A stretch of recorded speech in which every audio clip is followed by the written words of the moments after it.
حضرات فارغ ہو چکی ہو، قریب بڑھے ماشاء اللہ، باقی کا خیال کرتے ہوئے آگے بڑھے.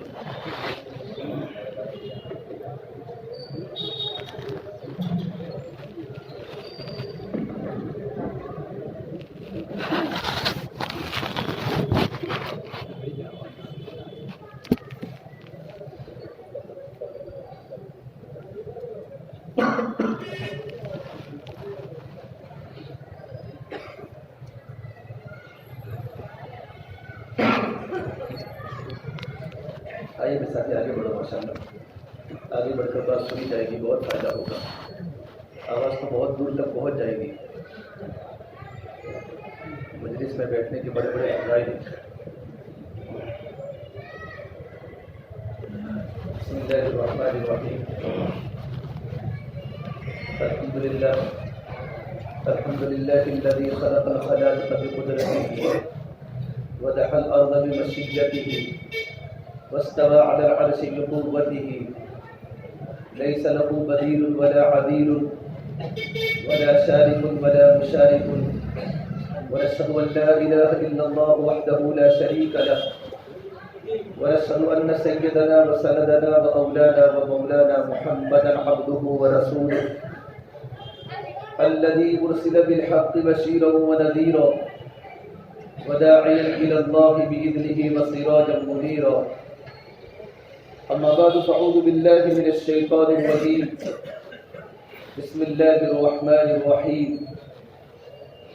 إنما المؤمنون الذين إذا ذكر الله وجلت قلوبهم وإذا تليت عليهم آياته زادتهم إيمانا وعلى ربهم يتوكلون الذين يقيمون الصلاة ومما رزقناهم ينفقون أولئك هم المؤمنون حقا لهم درجات عند ربهم ومغفرة ورزق كريم. وقال النبي صلى الله تبارك وتعالى عليه وسلم إن الله تبارك وتعالى بعثني كافة للناس رحمة فأدوا عني أو كما قال عليه الصلاة والسلام.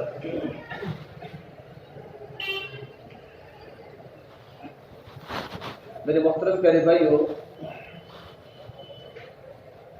اللہ کے دین کی بات کو دھیان کے ساتھ سننا یہ کانوں کا وظیفہ ہے، اور دل سے بات کو ماننا یہ دلوں سے اطاعت ہے. اس سے اللہ کے دین کی بات کو ہمیں دھیان کے ساتھ سننا ہے. جتنا ہمارا سننا صحیح ہوگا اتنا ہمارا عمل کرنا صحیح ہوگا. اچھی طرح سنو گے تو اچھی طرح سناؤ گے، اچھی طرح سمجھو گے تو اچھی طرح سمجھاؤ گے. اللہ سے فرماتے تھے آدمی جتنا دعوت کے کام سے مؤثر ہوگا اتنا وہ دوسروں کو متاثر کر سکے گا. اس لیے بات کو برابر دھیان کے ساتھ سننا ہے. سننا عمل سے پہلے ہے، جیسے وضو نماز سے پہلے ہے. اگر ہمارا سننا صحیح ہوگا تو ہمارا عمل کرنا صحیح ہوگا. وضو صحیح ہوگا تو نماز صحیح ہوگی. اور نماز کا دین میں اتنا بڑا درجہ ہے کہ جتنا کہ آدمی کے بدن میں سر کا حصہ. اس سے بات کو برابر دھیان کے ساتھ عمل کی نیتوں کے ساتھ سننا ہے. اللہ نے قرآن کریم میں اللہ کے نبی صلی اللہ تبارک و تعالی علیہ وسلم کے ذریعے ان بندوں کو خوشخبری سنائی ہے جو دین کی بات کو دل کے کانوں کے ساتھ سنتے ہیں. فبشر عباد الذین یستمعون القول.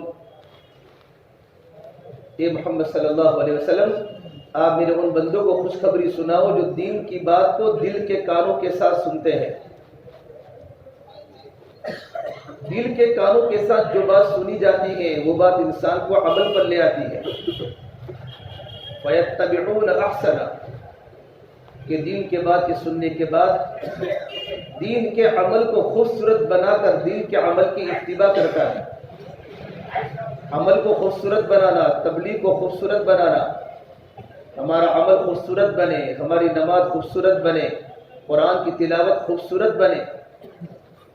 الذي خلق الموت والحیات لیبلوکم ایکم احسن عملا.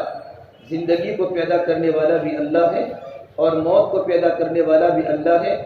اللہ تعالیٰ نے زندگی اور موت کو پیدا کرنے کے بعد کہا بندہ میں تمہارا امتحان لیتا ہوں کہ تم میں سے کون ایکم احسن عملا کہ تم میں سے کون خوبصورت عمل کرتا ہے.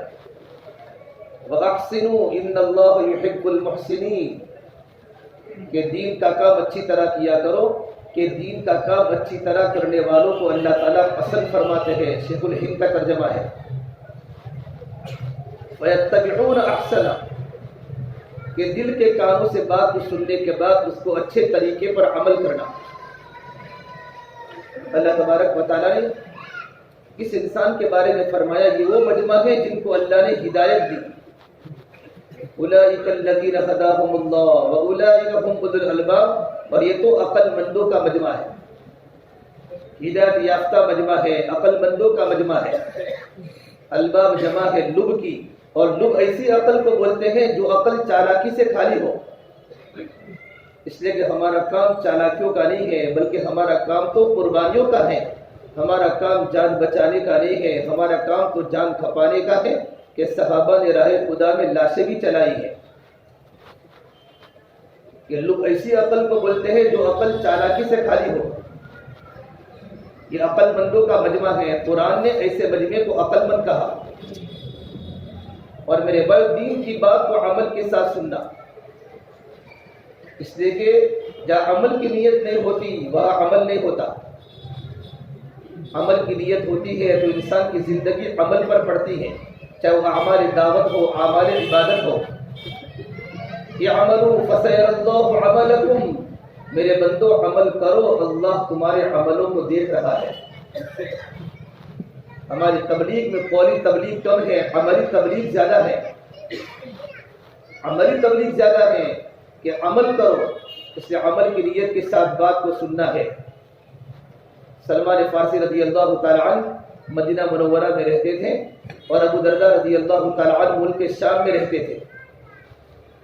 تو سلمان فارسی نے، ابو درداء نے سلمان فارسی پر خط لکھا، لیٹر لکھا کہ سلمان مدینہ چھوڑو، ملک شام آ جاؤ، کہ ملک شام کی سرزمین بڑی خوبصورت ہے اور ملک شام کی آب و ہوا بڑی معتدل ہے، اور ملک شام کے نبیوں کا مسکن بھی ہے، نبیوں کا مدفن بھی ہے، کہ انبیاء کے رہنے کی بھی جگہ ہے اور انبیاء کے دفن ہونے کی بھی جگہ ہے۔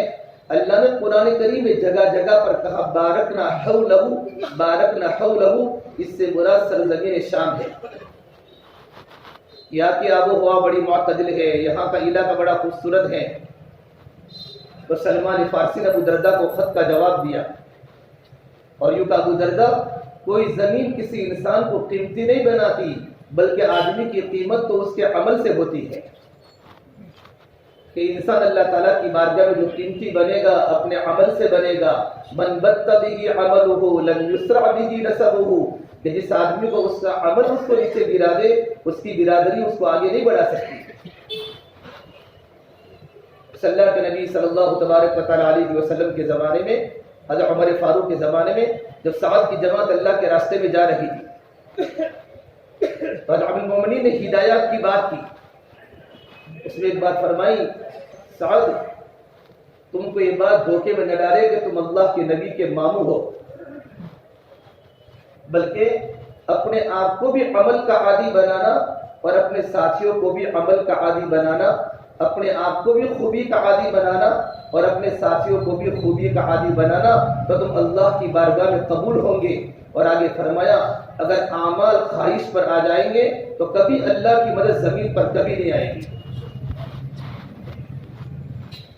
جب اعمال دعوت خواہش کے تابع ہو گئے، گشت خواہش کے تابع ہو گیا، تبلیغ خواہش کے تابع ہو گئی، تو زمین پر خدا کی مدد کبھی نہیں آ سکتی۔ کہ اصل اللہ تبارک و تعالیٰ کے ہاتھوں عمل ہے، اور عمل کی حقیقت اس وقت آئے گی جب کہ آدمی کے دل میں طلب ہوگی، طلب کہ اللہ تبارک و تعالیٰ کے ہاں قدر و قیمت ہے۔ واللہ یہدی الیہ من ینیب واللہ یہدی الیہ من اناب، جس کے دل میں انابت ہوگی، جس کے دل میں طلب ہوگی، اللہ اس کو ہدایت دے گا، اللہ اس کے دل کو کھولے گا۔ دل کے دروازے اسی کے کھلتے ہیں جس کے دل میں طلب ہوتی ہے، کہ بے طلب تو محروم ہوتا ہے۔ سلمان فارسی رضی اللہ عنہ میں کتنی طلب تھی اور کتنا لمبا گشت کیا ہے ملک ایران سے لے کر مدینے تک، کہ مجھے حق مل جاوے، مجھے اللہ مل جاوے، اللہ کے نبی مل جاوے۔ اتنا لمبا گشت کیا ہے ایران سے لے کر مدینے تک حق کی تلاش میں، یہاں تک کہ حق پا لیا۔ اور اللہ کے نبی صلی اللہ تبارک و تعالیٰ علیہ وسلم سلمان فارسی کو مل گئے، اور نشانیوں کی دیکھنے کے بعد سلمان فارسی نے میرے نبی کے ہاتھ پر ایمان قبول کیا۔ کتنے بڑے صحابی بنے، عجمی عجمی عربی نہیں ہیں، اتنے بڑے صحابی ہیں کہ ان کی رائے پر مدینے کے بڑے بڑے صحابہ کی موجودگی میں سلمان فارسی کی رائے پر خندق کھودی گئی، کہ طالبین کی رائے معتبر ہے، قربانی والوں کی رائے معتبر ہوتی ہے، طالبین کی رائے الہامی ہوتی ہے۔ کہ سلمان فارسی کی رائے پر اللہ کے نبی صلی اللہ تبارک و تعالیٰ علیہ وسلم نے مدینہ کے ارد گرد خندق کے کھودنے کا فیصلہ کیا۔ اللہ کے نہ عربی کی فضیلت ہے نہ عجمی کی فضیلت ہے۔ ایک مرتبہ قیس بن غطافیہ مدینہ منورہ کے صحابہ، عجمی، ہم عجمی ہیں، ہم عربی نہیں ہیں، عجمی اس کو بولتے ہیں جو عربی نہ جانتا ہو، گنگا، عربی جو نہ جانتا ہو اس کو عجمی بولتے ہیں۔ سلمان فارسی، سہیب رومی جو اٹالی کے تھے، اور سلمان فارسی، بلال حبشی، چند صحابہ بیٹھے تھے، اور قیس بن غطافیہ کا گزر ہوا، اور قیس بن غطافیہ نے کہا یہ تم اللہ کے دین کے کام کا تعاون نہیں کر سکتے، جیسے کہ تمہاری زبان تو عربی نہیں ہے اور ہماری زبان تو عربی ہے، اس سے ہم اللہ کے نبی کے دین کا کام کا تعاون زیادہ کر سکتے ہیں۔ یہ تانا دیا معاذ بن جبل رضی اللہ تعالیٰ عنہ، جو مدینے کے سب سے بڑے مفتی ہیں، وہ نماز پڑھ رہے تھے، ان کے کان میں آواز پڑ گئی۔ معاذ بن جبل نے کہا، اللہ کے نبی صلی اللہ تبارک و تعالیٰ علیہ وسلم کو جا کر کہا، یا رسول اللہ، قیس بن بطاقیہ نے اجمی صحابہ کرام کے سامنے یہ جملہ کہا ہے۔ تو آپ نے کہا، الصلاۃ جامعہ، تمام کو مسجد میں بلاؤ۔ جب پورا کا پورا مجمع مسجد میں نماز پڑھنے کو آ گیا اللہ کے نبی کی خدمت میں، تو آپ نے قیس بن بطاقیہ کی طرف انگلی رکھ کر فرمایا کہ میں دیکھ رہا ہوں کہ قیس بن بطاقیہ کو اللہ نے جہنم کی طرف دھکیل دیا۔ قیس بن بطاقیہ جہنم کی طرف چلا گیا۔ کہ ہمارے کام میں تو قربانی ہے، لیس عربی، جو ان کے عربی کی نہ فضیلت ہے نہ عجمی کی فضیلت ہے، کہ ان اکرمکم عند اللہ اتقاکم، کہ تم میں سب سے زیادہ اللہ کی نگاہ میں باعزت وہ آدمی ہے جس کی زندگی میں تقوی ہے، جس کی زندگی میں اللہ کا ڈر ہے۔ کہ اللہ تبارک و تعالیٰ کی نگاہ میں تقوی دیکھا جاتا ہے، اللہ کی نگاہ میں قربانی دیکھی جاتی ہے۔ جب خندق کو کھودی گئی تو ایک طرف مکہ المکرمہ کے صحابہ مہاجرین خندق کھود رہے تھے اور ایک طرف مدینے کے انصار خندق کھود رہے تھے، تو مکہ کے صحابہ نے کہا، سلمان تم ہمارے ساتھ کھودو، اس لیے کہ تم تو مہاجری ہو، تم نے اللہ کے نبی کی دین کی نسبت پر اپنے وطن کو چھوڑا ہے۔ مدینے کے انصار سعد بن معاذ، سعد بن عبادہ، اسد بن زرار نے کہا، نہیں تم تو مہاجر بلکہ تم تو انصاری ہو، کہ تم نے تو اللہ کے نبی صلی اللہ تبارک و تعالیٰ علیہ وسلم کی نبوت کے پہلے تم نے ہجرت فرما لی تھی، اور تم نے تو مہاجرین صحابہ کا ساتھ دیا ہے، مہاجرین صحابہ کی مدینے میں نصرت کی ہے، تم انصاری ہو۔ وہ اس طرح بلا رہے ہیں، وہ اس طرح بلا رہے ہیں۔ اللہ کے نبی صلی اللہ تبارک وسلم دیکھ لیا تو آپ نے فرمایا کہ سلمان نہ مہاجری ہے، سلمان نہ انصاری ہے، بلکہ سلمان تو ہمارے گھر کے آدمی ہے، سلمان منا من اہل البیت، کہ سلمان فارسی تو اہل بیت میں سے ہیں۔ یہ سلمان فارسی کا اندر کی طلب کی بنیاد پر اللہ کی نگاہ میں مقام تھا۔ اللہ سے بھائیو ہم طلب کی دعا مانگے، طلب اندر کی چیز ہے، ظاہر کی چیز نہیں ہے، کہ یقین بھی اندر کی چیز ہے، خوف بھی اندر کی چیز ہے، لا الہ الا اللہ یہ اندر کی چیز ہے، محمد الرسول اللہ یہ باہر کی چیز ہے۔ لا الہ الا اللہ ظاہر ہو نہیں سکتا، محمد الرسول اللہ چھپ نہیں سکتا، جتنا لا الہ الا اللہ اندر جائے گا اتنا محمد الرسول اللہ باہر آئے گا۔ یہ کلمہ تو اندر کی چیز ہے۔ اس اللہ کے نبی صلی اللہ تبارک و تعالیٰ علیہ وسلم نے اللہ تعالیٰ سے طلب کی دعا مانگی، اللہم اقبل بقلبی الی دینک۔ ہر کام کرنے والے ساتھی کو یہ دعا پڑھنی چاہیے، اللہم اقبل بقلبی الی دینک، کہ اللہ تو میرے دل کو دین کی طرف مائل فرما۔ کون دعا کر رہا ہے؟ اللہ کے نبی صلی اللہ علیہ وسلم دعا فرماتے ہیں، یا اللہ میرے دل کو دین کی طرف مائل فرما۔ بے انبیاء کا دل تو دین کی طرف ہی ہوتا ہے۔ آپ نماز پڑھتے تھے تو نماز پڑھتے پڑھتے اس طریقے پر نماز پڑھتے تھے کہ ہانڈی کی آواز، ہانڈی میں پانی کے ابلنے کی اور کھانے کی پکنے کی آواز آتی تھی، کہ انبیاء تو فنا فی التبلیغ ہوتے ہیں، فنا فی اللہ ہوتے ہیں، اور آپ کا مقصد نبوت ہی اللہ کا دین ہے۔ اِنَّا أَرْسَلْنَاكَ شَاهِدًا وَمُبَشِّرًا وَنَذِيرًا وَدَاعِيًا إِلَى اللَّهِ۔ پھر اللہ کے نبی نے اللہ کے سامنے استقامت کی دعا مانگی، یا مقلب القلوب ثبت قلبی الی دینک، کہ دلوں کے پلٹنے والے اللہ میرے دل کو دین کی طرف اور دین کی محنت کی طرف مائل فرما۔ نبی نے استقامت کی اللہ سے دعا مانگی، والاستقامت افضل من الف کرامہ، کہ دین پر استقامت تو 1000 کرامتوں سے افضل ہے۔ اور آپ نے استقامت کی دعا آپ نے ام سلمہ کے مکان میں مانگی، تو ام سلمہ نے کہا، یا رسول اللہ آپ اللہ سے استقامت کی دعا مانگتے ہیں، بلکہ آپ کا مقصد نبوت ہی دعوت ہے، اور مقصد نبوت ہی امت کو دین کی تعلیم دینا ہے۔ یہ جملہ جب ام سلمہ نے کہا تو آپ اتنے روئے، روایات میں ہیں کہ روتے روتے ابتل لحیتہ، کہ آپ کی داڑھی تر ہو گئی، اور کہا ام سلمہ دل پلٹ جاتے ہیں، ام سلمہ دل پلٹ جاتے ہیں۔ میں اللہ سے دعا کر رہا ہوں کہ میرے دل کو موت تک دنیا سے پردہ فرمانے تک دین پر استقامت کے ساتھ باقی فرما. ہمارا کام میرے بڑا طاقتور کام ہے. ہم اللہ تعالیٰ سے طلب کی دعا کریں اور ہمارے دل میں یقین کو اتارنا کہ جس طرح ہمارے پیٹ میں دوا اترتی ہے اس طریقے پر ہمارے دلوں میں اللہ کا دین اترے. کہ پیٹ میں جب دوا اترتی ہے تو دوا اپنا اثر دکھاتی ہے کہ آدمی کی طبیعت اچھی ہونے لگتی ہے, کھانا اچھا لگتا ہے, پانی اچھا لگتا ہے.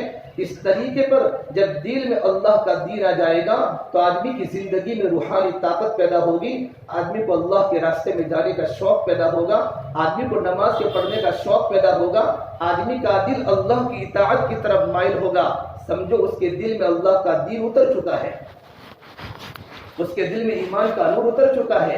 ایک صحابی نے پوچھا اللہ کے نبی, ایمان کا نور جب دل میں داخل ہو جائے اس کی نشانی کیا ہے؟ کہ ایمان کا نور انسان کے دل میں داخل ہو گیا. مولانا سلمان خان صاحب مکی فرمایا کرتے تھے کہ لوگ ہماری اس لیے عزت کرتے ہیں کہ ہم تبلیغ میں ہیں. یوں فرمایا کہ موجوں کی قدر سمندر کی وجہ سے ہے, اگر موج سمندر نہ ہو تو موجیں کیچڑ بن جائیں گی.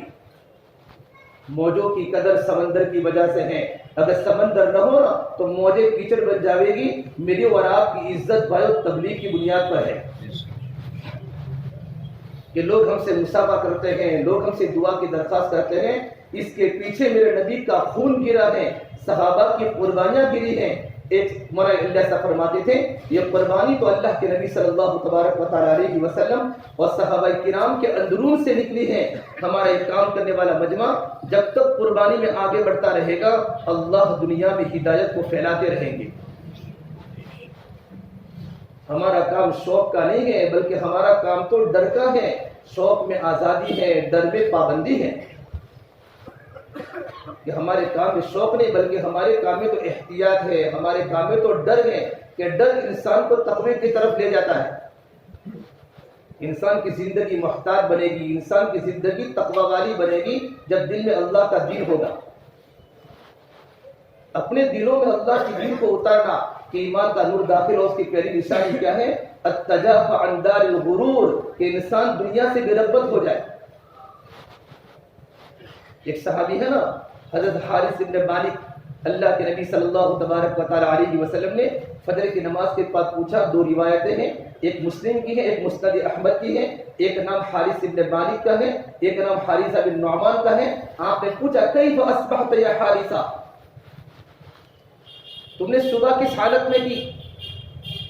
کہ اللہ کے نبی اصبحت مؤمنا حقا, میں تو ایمان کی حالت میں میرے فجر صبح کی ہے. تو آپ نے فرمایا ہر چیز کی کوئی نہ کوئی علامت ہے, ہر چیز کی کوئی نہ کوئی حقیقت ہوتی ہے. تمہارے ایمان کی حقیقت کیا ہے؟ دیکھو بھائیو, ایمان کو بیان کرو ایمان کی علامتوں کے ساتھ, اور ایمان کو سنو ایمان کی علامتوں کے ساتھ, تاکہ سننے والے کو اپنے ایمان کی کمزوری کا احساس ہو کہ میرے ایمان کا لیول کیا ہے اور میرے ایمان کی سطح کیا ہے.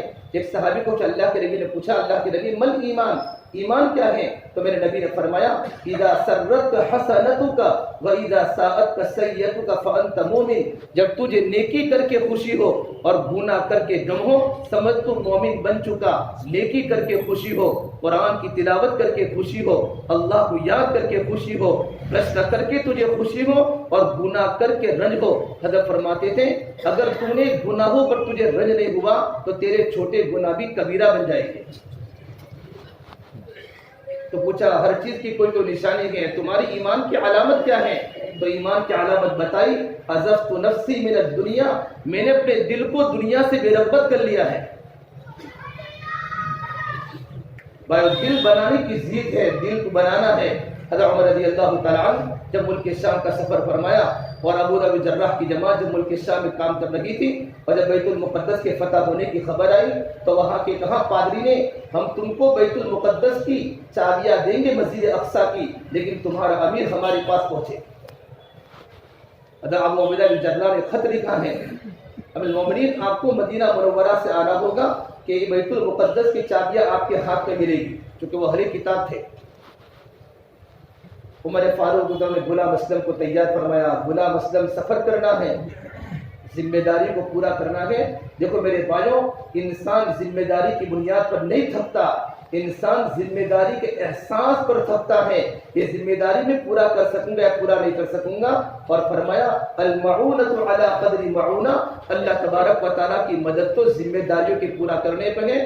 عمر فاروق نے غلام اسلم کو ہاتھ ساتھ لیا ہے، تو غلام اونٹنی ایک ہے، کبھی تو سوار ہوگا کبھی میں سوار ہوں گا، عالم اسلام کے امیر المؤمنین ہے کہ غلام تو خادم سے بھی اس کا درجہ نیچا ہے، کہ غلام تو اپنے مالک کی مرضی کے بغیر شادی بھی نہیں کر سکتا۔ کام کرتے کرتے وہ صفات بنائے تھے، کام کرتے کرتے کہ میرے نبی کو کہنا پڑا اللہ کی وحی کے مطابق، اگر میرے بعد کوئی نبی ہوتا تو عمر فاروق ہوتے، کہ ساری کے سارے نبوت کے اوصاف عمر کی زندگی میں موجود تھے، لیکن اللہ نے نبوت کا دروازہ بند کر لیا تھا۔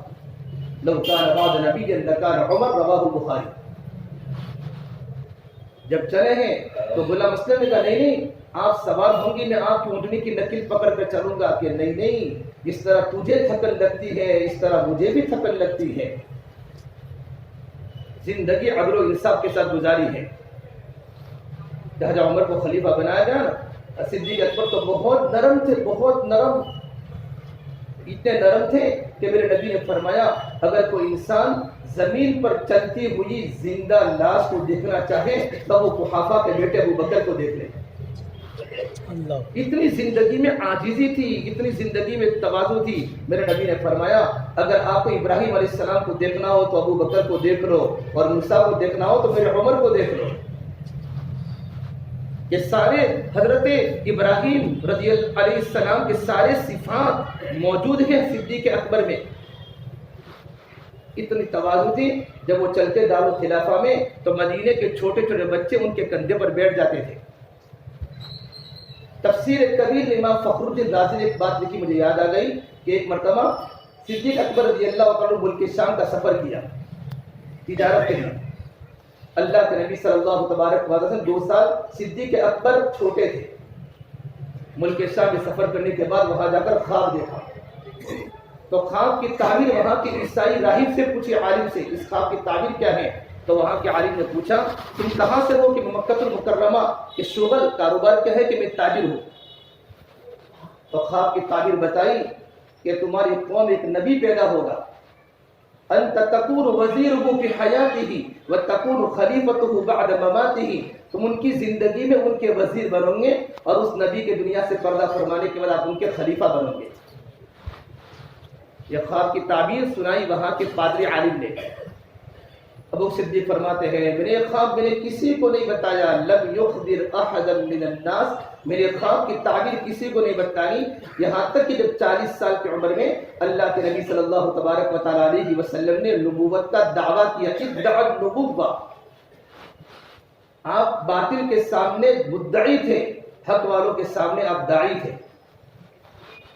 آپ نے نبوت کا دعویٰ کیا ہے، باقی آپ نے ہر جگہ دعوت دی ہے۔ آپ کی نبوت کا ظہور 40 سال میں ہوا، یعنی آپ کی نبوت اس وقت تھی ابھی آدم علیہ السلام کا پترا بھی نہیں بنا تھا۔ حضرت شیخ نے فضل قرآن میں حدیث لکھی ہے، اللہ فرماتے ہیں کہ میں نے سورہ یاسین اور سورہ طٰہٰ کی تلاوت اس کائنات کے 1000 سال پیدا کرنے کے پہلے میں نے سورہ یاسین سورہ طٰہٰ کی تلاوت فرمائی۔ یہ حدیث ہے۔ تو اللہ کے نبی صلی اللہ تبارک و تعالی علیہ وسلم کی نبوت کب سے تھی؟ میرا اللہ کہتا ہے یاسین والقرآن الحکیم انک لمن المرسلین، او میرے محبوب قرآن کے عظمتوں کی قسم تو میرا رسول ہے۔ انک لمن المرسلین، تو میرا پیغمبر ہے، تو میرا رسول ہے۔ تو اللہ کے نبی کی نبوت تو بہت پہلے سے تھی، لیکن نبوت کا اظہار 40 سال کی عمر میں آپ نے کیا جب آپ کو نبوت ملی۔ سامنے صدیق اکبر ملے کہ صدیق ایمان قبول کر لو، میں اللہ کا نبی ہوں، تو بھئی ہر چیز کے لیے چاہیے دلیل، ایمان کی دلیل، نبوت کی دلیل۔ تو پوچھا مت دلیل علی ما تدعی، آپ کی نبوت کی دلیل کیا ہے جس کا آپ دعویٰ کرتے ہیں؟ تو میرے نبی نے برجستہ فرمایا یا ابا بکر رؤیا التي رأيتها بالشام، میرے نبوت کی دلیل تیرا وہ سپنا ہے جو تو نے ملک شام میں دیکھا تھا اور تو نے کسی کو نہیں بتایا تھا۔ رؤیا التي رأيتها بالشام، کہ میری نبوت کی دلیل تیرا وہ خواب ہے جو تو نے ملک شام میں دیکھا تھا اور تو نے کسی کو نہیں بتایا تھا۔ صدیق اکبر کھڑے ہوئے اقوام وَعَتَنَقَهُ میرے نبی سے معانقہ کیا، وَقَبَّلَ بَيْنَ أَعْيُنِ النَّاسِ اور اللہ کے نبی کی پیشانی پر بوسہ دیا، پھر تو غلام بن گئے، پھر تو غلام بن گئے۔ تو فرمایا کہ ابو بکر میں ابراہیم علیہ السلام کے صفات ہے، حضرت عمر میں موسیٰ علیہ السلام کے صفات ہے۔ حضرت عمر نے غلام اسلم کو فرمایا کہ غلام اسلم تجھے میرے ساتھ میں چلنا ہے، تجھے بھی تھکن لگتی ہے مجھے بھی تھکن لگتی ہے۔ سفر کرتے کرتے کرتے جب آگے پہنچے نا تو ابو عبیدہ بن جراح، شرحبیل بن حسنہ، زرار ابن ازور، قعقاع بن عمرو تمیمی، ابو الدحداء، یہ کچھ صحابہ کرام حضرت عمر کی خدمت میں آئے کہ ابو المومنین آپ کے کپڑے پرانے ہیں، آپ کے بال پراگندہ ہیں، آپ کا بدن مٹیالی بن چکا ہے، آپ ایک کام کر اپنے کپڑے بدل دیں، یہاں کا ماحول کچھ الگ ہے، یہاں کے لوگ پڑھے لکھے ہیں، تہذیب و تمدن والے ہیں، اپنے کپڑے بدل دیں۔ رائے دینے والے حضرت ابو عبیدہ بن جراح تھے۔ میں دل پر بات کر رہا تھا تو اس وقت امیر المومنین ابو عبیدہ کی بات مانی، کیونکہ میرے نبی نے فرمایا ہر امت کا کوئی نہ کوئی امین ہوتا ہے، میری امت کا امین هذه الامہ ابو عبیدہ بن جراح، کہ میری امت کا امانت دار اور میری امت کا امیر ابو عبیدہ بن جراح ہے۔ اور میرے نبی نے فرمایا اگر میں چاہوں تو تمام صحابہ کرام کی کیریکٹر پر اگر انگلی رکھوں تو کچھ نہ کچھ مل سکتا ہے، سوا ابو عبیدہ بن جراح کے کہ ان کی اخلاق کی گرفت نہیں کر سکتا۔ اتنے بڑے صحابی حضرت ابو عبیدہ بن جراح، ان کی بات مان کر کپڑے بدل دیے، تھوڑے آگے چلے تھے، فرمایا غلام اسلم میرے پرانے کپڑے واپس لاؤ، مجھے تو اندر بدلتا ہوا دکھائی دے رہا ہے۔ غلام اسلم میرے پرانے کپڑے واپس لاؤ، مجھے تو اپنے اندر بدلتا ہوا دکھائی دے رہا ہے کہ میں کچھ ہوں، میں تو امیر المومنین ہوں۔ علماء نے لکھا ہے جب آدمی کا دل جب صاف ہوتا ہے آدمی کا دل تو اس کے عیوب اس پر کھل جاتے ہیں، جب آدمی کا دل صاف نہیں ہوتا اور دل میں کینہ ہوتا ہے تو اس پر دوسروں کے عیوب کھلتے ہیں کہ میرے پرانے کپڑے واپس لاؤ۔ اللہ کے نبی صلی اللہ تبارک وسلم مسجد میں بیٹھے ہوئے ہیں اور جبرائیل آئے، تفسیر میں کثیر میں لکھا ہے جبرائیل آ کر کہا، جبرائیل آئے اور بڑے بڑے صحابہ موجود ہیں، پرانے کبار صحابہ، جبرائیل نے نظر دوڑائی، دحیہ کلبی کی شکل میں تھے، پھر کہا یا رسول اللہ ھذا ابو ذر، یہ ابو ذر غفاری ہے؟ آپ نے کہا نعم یا جبرائیل ھذا ابو ذر، جبرائیل ابو ذر غفاری ہے، لیکن کیسے آپ ان کو پہچانتے ہیں؟ آپ تو آسمانوں کے آدمی، ابو ذر زمین کا آدمی۔ تو میرے نبی نے فرمایا، عجیب بات دیکھیے روایات میں، اے اللہ کے نبی، ابو ذر غفاری نے جب اسلام قبول کیا ہے اور آپ کے ہاتھوں پر بیعت فرمائی ہے، آپ کی صحبت میں رہ کر زندگی میں وہ صفات بنائے ہیں کہ ان کا چرچا اور ان کے مذاکرے آسمانوں میں فرشتوں کے درمیان ہو رہے ہیں۔ پرانی چادر ابو ذر غفاری کو پہنی ہوئی ہے، بیوق کپڑوں سے زینت نہیں ملتی، زینت تو دل کے بنانے سے ملتی ہے۔ آج ہر گھر بجلی کے کمکموں سے روشن ہے، پر دل کالی رات سے زیادہ تاریک ہے، مصنوعی کہکہے گونجتے ہیں، پر دل خون کے آنسو روتا ہے، چہرے ان کے چمکتے ہیں، پر دل کے اندر ویرانی ہے، لباس ان کے زرق برق ہے، پر دل کے اندر خاک آلود ہے، اوپر تو رنگوں کی بہار ہے، اندر تو ویرانوں کے راج ہیں، اوپر تو خوشیوں کے سامان ہیں، اندر تو بربادیوں کے گیت ہیں، اوپر سے خوشحال اندر سے بدحال۔ یہ کیوں ہو رہا ہے کہ گناہ کرتے کرتے کرتے اور دلوں کی بدگمانی کرتے کرتے میرا اور آپ کا دل غلاظتوں کا گٹر بن چکا ہے۔ حضرت عمر نے فرمایا میرا پرانا کپڑا واپس لاؤ، مجھے تو اندر بدلتا ہوا دکھائی دے رہا ہے۔ تو اللہ کے نبی حضرت ابو ذر نے تو وہ صفات بنائے ہیں کہ ان کا چرچا تو آسمانوں پر ہوتا ہے۔ تو آپ نے ابو ذر غفاری کو بلایا، تعال یا ابا ذر۔ ابو ذر غفاری سامنے آئے تو آپ نے پہلا سوال کیا، بماذا نال هذه الفضیلۃ یا ابا ذر، ابو ذر تم اس درجے پر کیسے پہنچ گئے کہ تمہارا چرچا تو آسمانوں پر ہو رہا ہے؟ فبکا، رونے لگے، یا رسول اللہ آپ میری وہی زندگی کو دیکھ رہے ہیں لیکن میرے دل ایک بات ہے۔ پھر میرے نبی کو کہا، اللہ کے نبی، لیس فی قلبی غش لاحد، میرے دل میں کسی کے بارے میں کوئی کینہ نہیں ہے، کپٹ نہیں ہے، مجھے آگے بڑھاؤ، پیچھے کرو، رائے لو، رائے نہ لو، میرا دل ہر ایک کے بارے میں صاف ہے۔ آگے کی روایت ہے میرے نبی نے کھڑے ہو کر بوسہ دیا، ابو ذر تو نے وہ صفات بنائے ہیں، یہ صفات بہت کم انسانوں کی زندگی میں آتے ہیں۔ میرا پرانا کپڑا واپس لاؤ، مجھے تو اندر بدلتا ہوا دکھائی دے رہا ہے۔ بھائیو، دل کو بنانے کی چیز ہے کہ دل میں اللہ کو اتارنا ہے، اللہ کے تعلق کو اتارو، اللہ کے یقین کو اتارو۔ جتنا دل میں اللہ کی ذات کا یقین آئے گا اتنا خوف آئے گا۔ بقول مرا ابراہیم صاحب دلہ دعوت برکاتہم کہ خوف یقین کے بقدر آتا ہے، جس کا یقین ہوگا اس کا خوف آئے گا۔ عبداللہ بن عمر رضی اللہ تعالیٰ عنہ مدینہ کی گلی میں جا رہے ہیں، دیکھا کچھ لوگ راستے پر کھڑے ہو، پوچھا کیوں کھڑے ہو؟ کہ ایک بھیڑیے نے راستہ روک لیا ہے۔ فرمایا اچھا تم بھیڑیے سے ڈرتے ہو؟ میں تو عمر کا بیٹا، میں نے تو خوف دیکھا ہی نہیں، میں نے تو خوف نہیں دیکھا۔ اور اترے، نزل عن دابتہ، اپنی سواری سے نیچے اتر کر ان کا کان پکڑ کر فرمایا تو مدینہ کے لوگوں کا راستہ روکتا ہے، یہاں سے اٹھ جا۔ وہ بھیڑیا وہاں سے چلا گیا۔ پھر ایک بات فرمائے، لوگوں سنو، آدمی کے دل میں جس چیز کا یقین ہوگا اس کے دل میں اتنا ہی خدا کا خوف ہوگا۔ اگر انسان کے دل میں اللہ کو چھوڑ کر اگر غیر کا خوف ہوگا تو آدمی غیر سے متاثر ہوگا، غیر سے اثر لے گا۔ بھائیو، اللہ کو دل میں اتارنا ہے، ہمارے دل میں اللہ کی ذات کا یقین دلوں میں اتر جائے۔ دلوں کے دروازے کھلیں گے، ایک ہوتے گھر کے دروازے، ایک ہوتے دلوں کے دروازے۔ گھروں کے دروازے روزانہ کھلتے ہیں، اللہ معاف کرے، اللہ معاف کرے، میرے اور آپ کے دلوں کے دروازے ابھی تک بند ہیں۔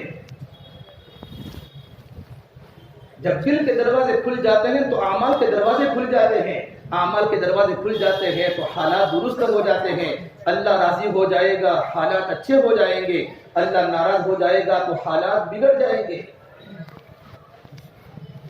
حضرت عمر نے فرمایا لوگوں زندگی اس طرح مت گزارو کہ لوگ تمہاری بے عزتی کرے۔ ابو درداء نے فجر کی نماز کے بعد سبق دیا اور اپنے شاگردوں کو فرمایا کہ میرے شاگردوں کی جماعت، تم ایسے کوئی کام مت کیا کرو کہ لوگ تم سے نفرت کرے۔ کہا حضرت ہم تو ایسے کوئی کام نہیں کیا کرتے۔ حیات الصحابہ میں لکھا ہے مواعظ میں کہ فرمایا ابو درداء نے فرمایا میرے شاگردوں کی جماعت، جب کوئی انسان رات کو تنہائی میں خلوتوں میں بستروں پر گناہ کرتا ہے، خلوتوں میں، کہ صبح میں اٹھتا ہے، اللہ اس بستی کے نیک لوگوں کے دل میں اس کی نفرت کو ڈال دیتا ہے۔ کہ بھائیو قلب کو بنانے کی چیز ہے، یوم لا ينفع مال ولا بنون الا من اتى الله بقلب سلیم۔ کل قیامت کے میدان میں نہ مال کمائے گا، نہ مال نفع دے گا، نہ ہماری اولادیں نفع دے گی۔ اللہ تو قلب سلیم کو دیکھتے ہیں کہ دل میں کس کا یقین ہے اور دل میں کس کا خوف ہے۔ حضرت عمر نے فرمایا لوگوں لا تذهب عن التحقق، زندگی ایسی مت گزارو کہ لوگ تم سے محبت نہ کریں۔ ساتھیوں میں محبت ضروری ہے۔ جب حضرت عمر کو خلیفہ بنایا گیا تو صحابہ نے اپنے گھروں کے دروازے بند کر لیے۔ فرمایا اب المومنین صدیق اکبر فرمایا تم نے ایسے سخت آدمی کو ہمارا امیر مقرر کیا ہے کہ تمہاری موجودگی میں ہم ان کی سختی کو برداشت نہیں کر سکتے تھے، تو ہم کیسے برداشت کریں گے۔ لکھا ہے بڑے بڑے صحابہ نے اپنے گھروں کے دروازے بند کر لیے۔ ابو بکر نے فرمایا لوگوں ایھا الناس، لوگوں میں نے اس آدمی کو مقرر کیا ہے تو تم میں سب سے افضل ہے۔ پھر فرمایا میرے عمر کے سامنے خلوت میں سارے باتیں کر لی ہیں اور میں نے عمر کو تقوی کی وصیت کر لی ہے۔ عمر اللہ سے ڈرنا لوگوں کے بارے میں، اور عجیب عجیب باتیں میں نے عمر کے سامنے بیان کی ہیں، اور یہ کہا میں نے حضرت عمر کے سامنے یہ آیت پڑھ لی ہے فَسَيَعْلَمُ الَّذِينَ ظَلَمُوا أَيَّ مُنقَلَبٍ يَنقَلِبُونَ، کہ کل قیامت کے میدان ظالم لوگ جان لیں گے کہ کون سی کروٹ پر تم پلٹو گے۔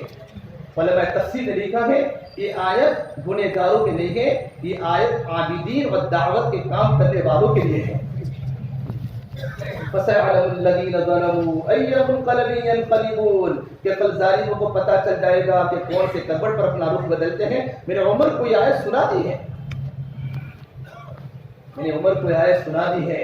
بھائی صحابہ تو قرآن کے شان نزول کو جانتے تھے، ان کی زندگی قرآن کے مطابق تھی۔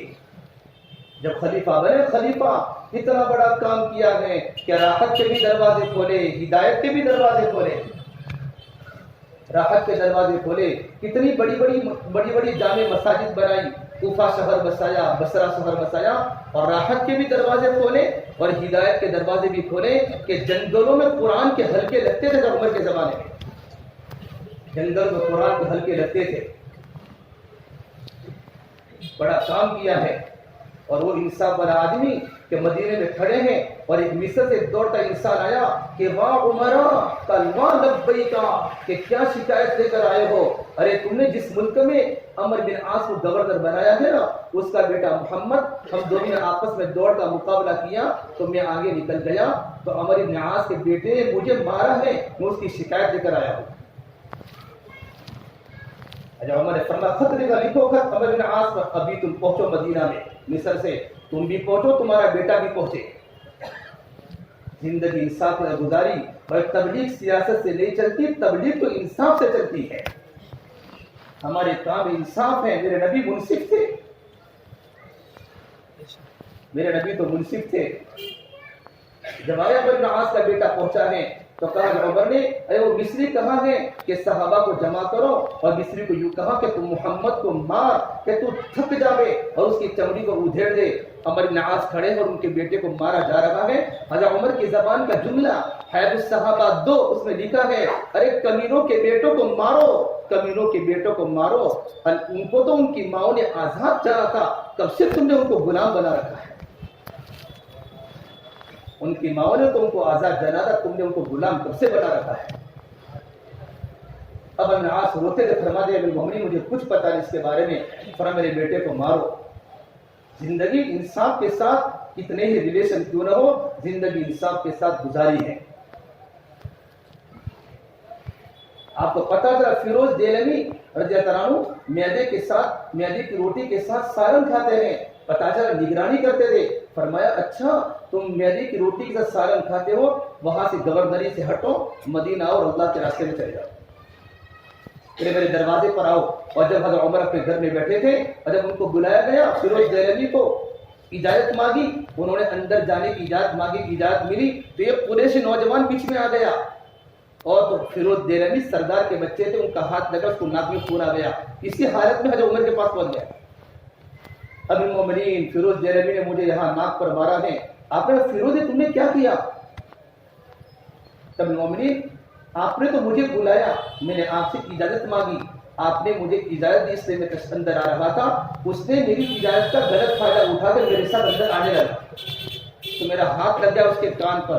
فرمایا بدلہ تو لینا پڑے گا. فرمایا اچھا ہاں کہ تم بیٹھ جاؤ اور وہ پورے سے غلام تم کو مارے گا. فیروز دیلمی یوں کر کے نیچے بیٹھ گئے.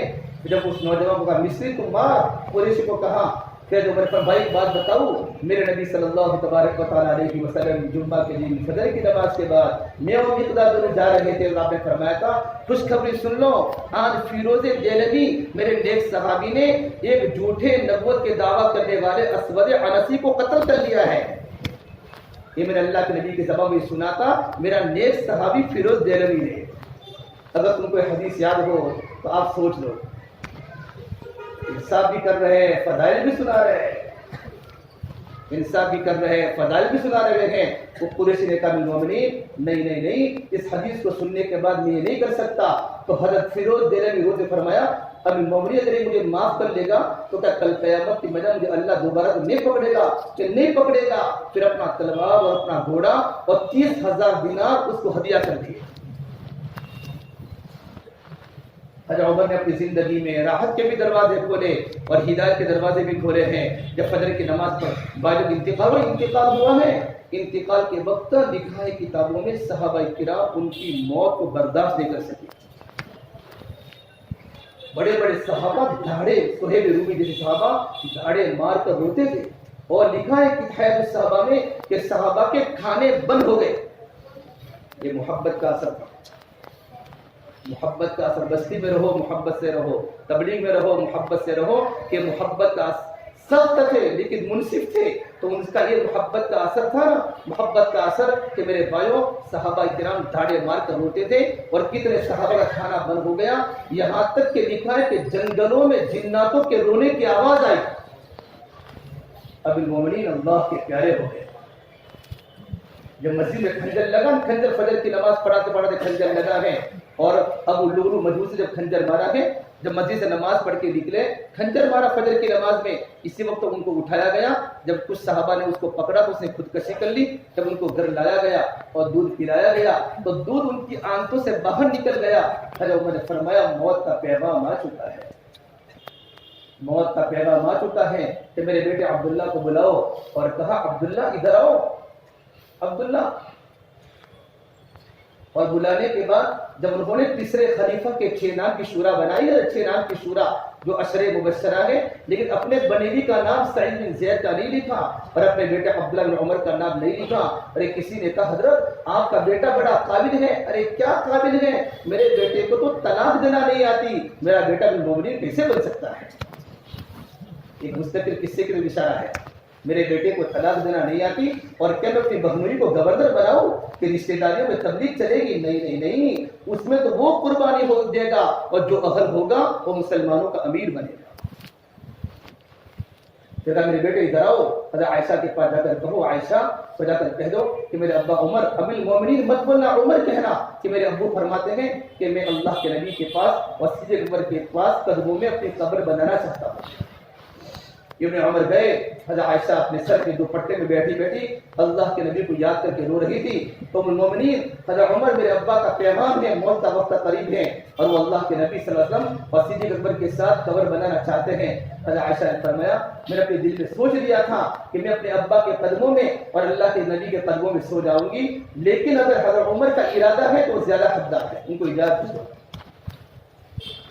جب پیغام لے کر گھر پہنچے، پیغام لے کر، تو المومن نے فرمایا بیٹا عمر ہو سکتا ہے شرم کی وجہ سے ہاں کہا ہو، لیکن میرا انتقال ہو جائے تو دوبارہ اجازت لینا، اگر وہ اجازت دے تو مجھے دفن کرنا، ورنہ مجھے مسلمانوں کے عام قبرستان جنت البقیع میں دفن کر دینا۔ پھر علی آئے اور حسن آئے، حسن بن علی اور عبداللہ باپ بیٹا آئے۔ حضرت عمر بہت غمگین تھے، پوچھا مومنین موت سے ڈرتے ہو؟ انت تخاف من الموت؟ کہا لا، میں موت سے نہیں ڈرتا، میں موت کے بعد کی زندگی سے ڈرتا ہوں کہ موت کے بعد کی زندگی بڑی خطرناک ہے۔ علی مجھے موت کے بعد کی زندگی کا ڈر ہے، 10 سال کا انصاف مجھے دینا ہے اللہ کے سامنے۔ علی نے فرمایا مومنین آپ مت رو، آپ غمگین مت ہو، میں آپ کو خوشخبری سناتا ہوں، میں نے 1000 بار اللہ کے نبی کی زبان پر آپ کو جنتی ہونے کی بشارت سنی ہے، پتا کر تم قیامت کے میدان میرے بارے میں گواہی دوں گے کہ میں بھی گواہی دوں گا، میرا بیٹا حسن بھی گواہی دے گا۔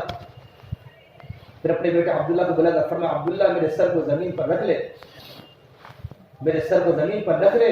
پھر میرے بھائیوں ان کے بیٹے عبداللہ نے جب سر کو گھٹنے پر رکھا ہے فرمایا بھائی حق تیرا برا ہو، ارے میرے سر کو زمین پر رکھ لے۔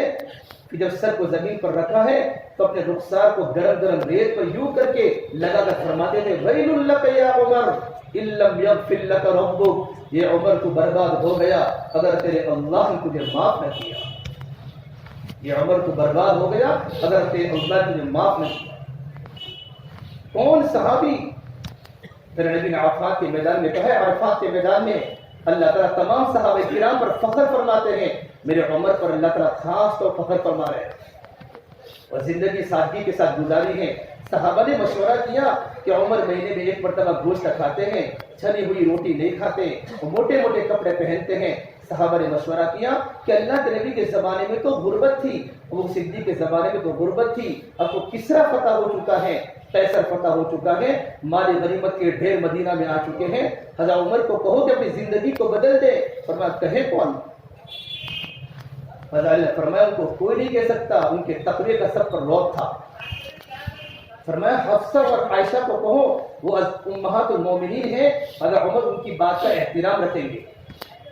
عائشہ حفصہ کو بلا کر فرمایا، حضرت عائشہ و حفصہ تو حضرت عمر کی بیٹی ہیں اور عائشہ صدیق اکبر کی بیٹی اللہ کے نبی کی زوج محترمہ ہے۔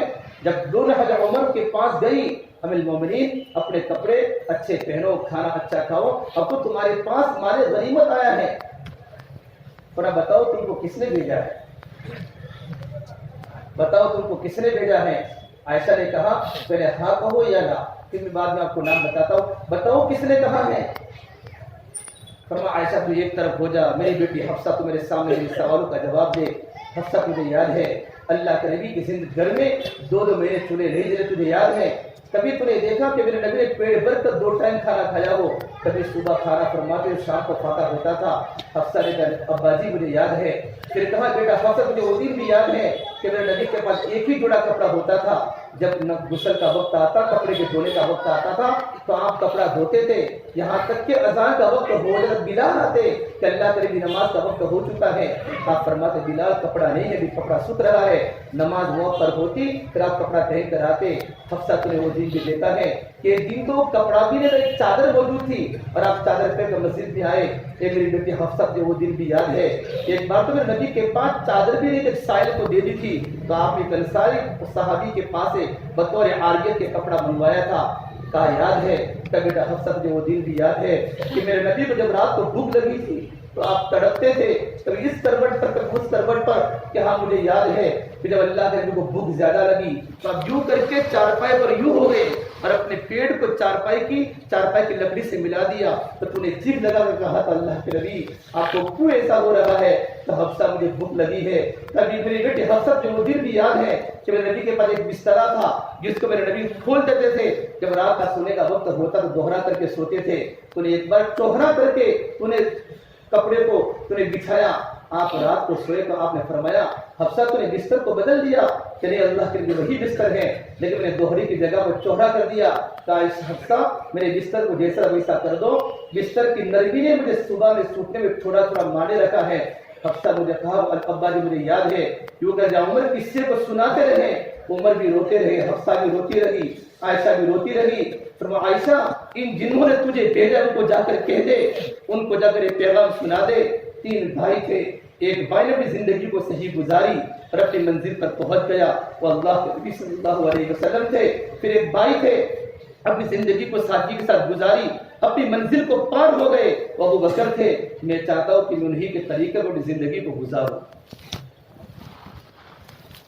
میرے دوستوں زندگی میں سادگی ضروری ہے۔ حضرت فرماتے تھے کہ سادگی تو نبیوں کے گھروں کی چیز ہے۔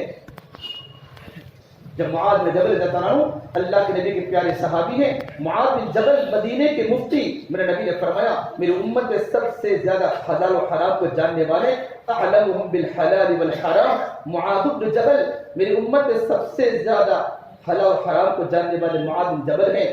جب اہل یمن نے ان کا تقاضا کیا ہمیں معاذ چاہیے معاذ، تو آپ نے جب معاذ کو روانہ فرمایا ہے، آپ نے تمام کے تمام صحابہ کرام کو آپ نے مسجد سے اللہ کے راستے میں روانہ کیا، لیکن مدینے کی مفتی کی قدر کی ہے اور مدینے کی معاذ کی آپ نے قدر فرمائی۔ 7 میل تک میرے نبی ان کے پیچھے پیچھے چلے ہیں۔ معاذ راکب ورسول اللہ صلی اللہ علیہ وسلم تحت راحلته، کہ معاذ تو سوار ہے اور اللہ کے نبی صلی اللہ تبارک و تعالی علیہ وسلم ان کے پیچھے کجاوے کے پیچھے میں چل رہے ہیں اور آپ روانگی کی بات فرماتے ہیں، معاذ یہ کرنا ہے، یہ کرنا ہے، یہ کرنا ہے، ہدایات روانگی کی بات چل رہی ہے، آپ چل رہے ہیں، ہدایت کی بات چل رہی، ایک بات فرمائی بیچ میں معاذ ایاک والتنعم فإن عباد اللہ لیسوا بالمتنعمین، کہ معاذ یمن تو جا رہے ہو لیکن معاذ اپنے آپ کو عیش پرستی سے بچانا، اللہ کے نیک بندے عیش پرستی کو پسند نہیں کرتے۔ میرے نبی نے مدینہ کے صحابہ کو سادگی کی وصیت فرمائی۔ جب مدینے کی آئی سرحد آئی، یمن کا کنارہ آیا، یمن کے سرحد کا، تو آپ نے معاذ کو کہا معاذ عسى اللہ تلقانی بعد عامی ھذا، معاذ تیری میرا آخری ملاقات ہے، لعلک تمر بمسجدی وقبر ھذا، معاذ تیری واپسی ہوگی تو تجھے میری زیارت نہیں ہوگی، یا تو میرے قبر کی زیارت ہوگی یا تو میری مسجد کی زیارت ہوگی۔ معاذ اتنا سن کر رونے لگے، فبکا جشعا لفراق رسول اللہ صلی اللہ علیہ وسلم، روتے روتے داڑھی تر ہو گئی۔ علماء نے لکھا ہے اللہ کے نبی کی سب سے بڑی قربانی بیت اللہ کو چھوڑنا ہے اور صحابہ کی سب سے بڑی قربانی اللہ کے نبی کی صحبت کو چھوڑنا ہے۔ اپنے بچوں کو چھوڑنا آسان تھا، اپنے بچوں کو چھوڑنا آسان تھا، اپنی بیویوں کو چھوڑنا آسان تھا، اللہ کے نبی کو چھوڑنا صحابہ کو مشکل تھا۔ دین کے تقاضے پر محبتیں کچھ بھی ہے، بھائیوں کچھ مٹتے ہیں تو کلیوں کو وجود ملتا ہے، اور کچھ پتھر زمین میں دفن ہوتے ہیں تب جا کر عمارت کو رنگ ملتا ہے۔ معاذ رونے لگے اللہ کے نبی کے غم میں، آپ کا چہرہ فلما اقبل بوجهه نحو المدینہ، آپ کا رخ مدینے کی طرف ہے، معاذ کا رخ یمن کی طرف ہے۔ معاذ رو رہے تھے تو آپ کے آنکھوں میں بھی آنسو آ گئے، تو آپ نے کہا لا تبکی یا معاذ مت رو، ان اول الناس بی المتقون من کانوا حیث کانوا، معاذ کل قیامت کے میدان میں سب سے مجھ سے قریب وہ انسان ہوگا جس کی زندگی میں تقویٰ ہوگا،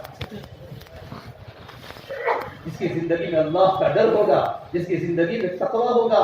میرے بھائیوں، پھر معاذ بن جبل یمن پہنچے۔ یمن ہم 2012 میں اس جگہ پر گئے تھے یمن میں، جہاں معاذ بن جبل نے 13 مہینہ امامت کروائی، اور 13 مہینے کے بعد واپس آئے نا، واپس آنے کے بعد چین سے مدینے میں نہیں بیٹھے، اردن کا رخ ہوا ہے، اردن کا۔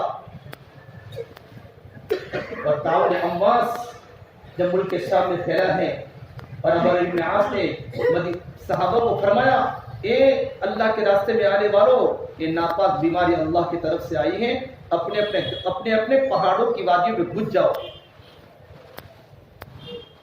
یہ بات فرمائی نا، تو حضرت شرحبیل بن حسن کھڑے ہوئے، عمر بن عاص نے غلط بات کہی ہے کہ اچھا کہ کیوں، کہ جس وقت میں نے اسلام قبول کیا اس وقت تک تم تو بالکل اسلام میں، تم تو اس وقت تک کافر تھے، میرے کچر سے بھی پورے ذریعے کافر تھے۔ ہے جو صحابہ جن لوگ بیماری پر صبر کرنا، اس باب میں روایت نہیں ہے، اس سے تمہاری بات نہیں مانی جائے گی۔ پھر فرمایا میں نے اللہ کے نبی کی زبان پر سنا ہے کہ تعاون تو اللہ کی رحمت ہے، اللہ کے نبی کی دعا ہے، اور نیک لوگوں کی وفات کا ذریعہ ہے۔ اللہ کی رحمت ہے، اللہ کے نبی کی دعا ہے، نیک لوگوں کی وفات کا ذریعہ ہے۔ جب یہ حدیث سنائی تو معاذ بن جبل تھے مجلس میں، کہ اللہ اگر یہ ہے تو یہ بیماری میرے خاندان میں زیادہ دے، میرے خاندان میں زیادہ دے، اتنا کہنا تھا۔ ان کی دونوں بیٹیاں یک کے بعد دیگر تعاون میں مبتلا ہوئی، ایک ہی دن میں 2 بیٹیوں کا جنازہ ساتھ میں نکلا۔ پھر کہا یا اللہ، پھر معاذ بن جبل کی ہتھیلی میں جب نکلا ہے تعاون کا پھوڑا، تو کہا یہ تعاون کا پھوڑا تو مجھے سرخ اونٹوں سے بھی بہتر ہے۔ سرخ اونٹ مدینے کی عرب کی قیمتی متاع ہے، تو مجھے سرخ اونٹ سے بہتر ہے۔ پھر کسی نے کہا معاذ تمہارا بیٹا عبد الرحمن 22 سال کا نوجوان مسجد میں تعاون میں لگ چکا ہے، تڑپ رہا ہے۔ حضرت معاذ اس کے پاس گئے، دیکھا میرا بیٹا تڑپ رہا تھا، تو بیٹے نے اپنے ابا کو دیکھ کر فرمایا ابا جی الحق من ربک فلا تکونن من الممترین، یہ حق تو آپ کی رب کی طرف سے ہے، آپ ذرہ برابر شک نہ کیجیے۔ تو معاذ فوراً کہا بیٹا ستجدنی انشاءاللہ من الصابرین، بیٹا انشاءاللہ تم مجھے صبر کرنے والوں میں سے پاؤں گے۔ اور شام کے وقت تک 5 بجے کے بعد عبد الرحمن کا جنازہ وہاں سے اٹھا ہے۔ پھر مغرب کی نماز کے بعد ابو عبیدہ بن جراح نے کہا شرحبیل ذرا تمہیں پتہ ہے معاذ کا تعاون بڑھ چکا ہے، اور معاذ کا گلا گھونٹ رہا ہے، جب ان کا آخری وقت تھا ان کا گلا گھونٹ رہا تھا، بیماری ان کے بدن میں آ چکی تھی۔ تو اس وقت حضرت ابو عبیدہ کے سامنے کہا کہ اللہ اگرچہ میرا گلا تو گھونٹ لے تب بھی میں تجھ سے راضی ہوں، کیونکہ میرے نبی کی دعا ہے۔ بھائیو صحابہ کی زندگیاں پڑھو، اور معاذ بن جبل اللہ کے راستے میں روانہ، اللہ کے راستے میں شہید ہوئے ہیں۔ ابو عبیدہ بن جراح شہید تعاون میں لپٹ گئے، حضرت عمر کو پتہ چلا، حضرت عمر نے خط لکھا ابو عبیدہ میرا خط ملتے ہی تم مدینہ کا رخ کرو، مجھے تمہارا ایسا کام ہے کہ تمہارے بغیر نہیں ہو سکتا۔ ابو عبیدہ نے خط کا جواب دیا مجھے پتہ ہے تم کو میرا کیا کام ہے، کہ تم مجھے تعاون سے بچانا چاہتے ہو، میں اپنے ساتھیوں کو چھوڑ کر نہیں آ سکتا عمر، اور میں معافی چاہتا ہوں کہ میں تمہاری بات کو نہیں مانا۔ پھر ابو عبیدہ کی انگلی میں جب تعاون چھوٹا ہے تو فرمایا یہ اللہ تو اس میں برکت دے دے، تو اس میں برکت دے دے۔ اور ابو بن جراح کا جنازہ عصر کے بعد اٹھا، شرحبیل بن حسانہ کا، مالک استوری کا، زرار بن ازور کا، قعقاع بن عمرو تمیمی کا، اور بڑے بڑے کبار صحابہ اللہ کے راستے میں شہید ہوتے۔ ان کو پتا تھا جان مال ہماری نہیں ہے، جان اور مال کو اللہ نے جنت کے بدلے میں خرید لیا ہے۔ ان اللہ اشتری من المؤمنین انفسهم واموالهم بان لهم الجنہ، کہ اللہ تعالیٰ نے مسلمانوں کے جان اور مال کو اللہ نے جنت کے بدلے میں خرید دیا ہے۔ بھائیو یہ جان مال اللہ کی دی ہوئی امانت ہے۔ حضرت اللہ سے فرمایا میں تو 2 باتیں چاہتا ہوں اس امت سے، ایک تو میں ظاہری بات چاہتا ہوں، باطنی چاہتا ہوں۔ ظاہری بات یہ چاہتا ہوں ہماری جماعتیں قریہ در قریہ، گلی در گلی، اقلیم در اقلیم، ہماری جماعت دیوانہ گاہ گھوم رہی ہو، اللہ کے کلمے کو پھیلا رہی ہو۔ اور ایک بات چاہتا ہوں ہر انسان کی دل کی تمنا اللہ کے راستے میں شہید ہونے کی۔ علم النسب والانتقال ہوا نظام الدین مرکز میں میرے بڑے بڑے علماء دیوبند موجود ہیں، مولانا مدنی ہیں، مفتی کفایت اللہ ہیں، حضرت رائے پوری ہیں، حضرت شیخ ہے مولانا یوسف صاحب رحمۃ اللہ علیہ ہیں، اور ایک یونیورسٹی مرکز میں داخل ہوا، اور داخل ہونے کے بعد مولانا یوسف کو فرمایا اے مولانا یوسف صاحب اپنے ابا کی پیشانی پر اتر کو خوب رگڑیو۔ میرے اس بوڑھے میاں کو گھنٹوں گھنٹوں اپنی پیشانی کو زمین پر رگڑتے ہوئے دیکھا۔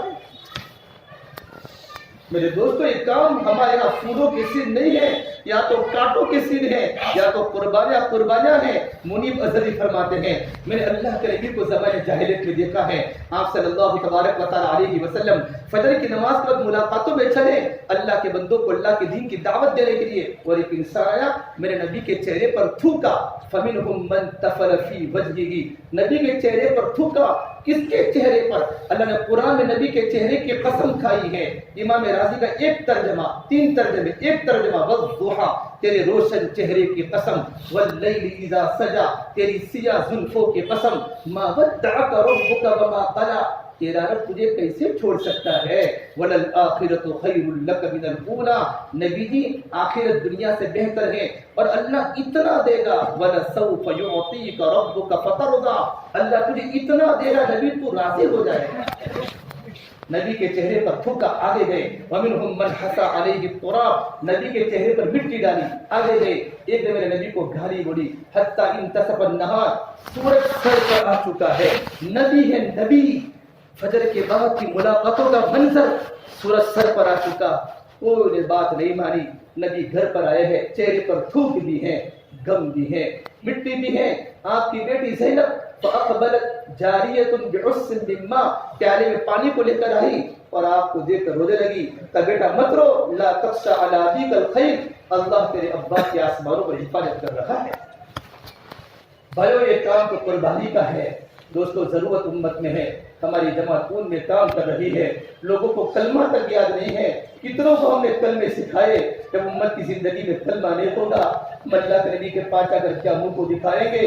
آج کے دور میں امت کو کلمہ یاد رہو، امت کو اللہ کے نبی کی زندگی کا پتہ رہو۔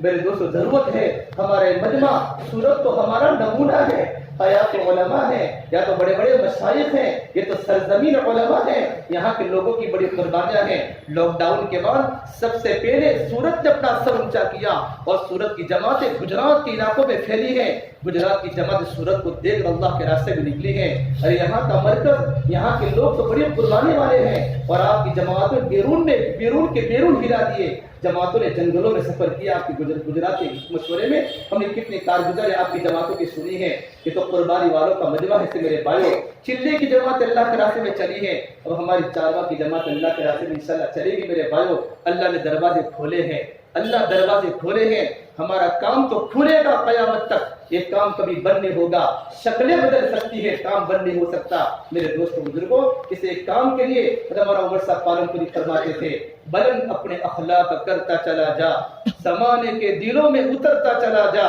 ادھر زخم پہ زخم کھاتا چلا جا، ادھر سارے عالم پہ چھاتا چلا جا، دنیا تجھ کو یاد کر کر کے روے تو دنیا سے مسکراتا چلا جا۔ اتنی قربانی کو دیکھ لوگ اپنے آنکھوں سے آنسو بہاتے ہوئے کون چلا گیا؟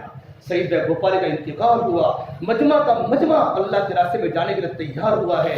میرے بھائیوں میرے دوستوں یہ تو قربانی والوں کا شہر ہے، سب کی نظریں سورت شہر پر ہیں، اس علاقے پر ہیں، یہاں کے نوجوان رونے والے مشائخوں کا مرکز ہے، آپ نے بڑی قربانی دی ہے ماشاءاللہ۔ اب ارادہ کر کے بتاؤ ماشاءاللہ کون کو اللہ کے راستے میں 4 مہینوں کے لیے چلنے کے تیار ہیں، اپنے ناموں کو پیش کرنا، ہمت کرے ساتھ۔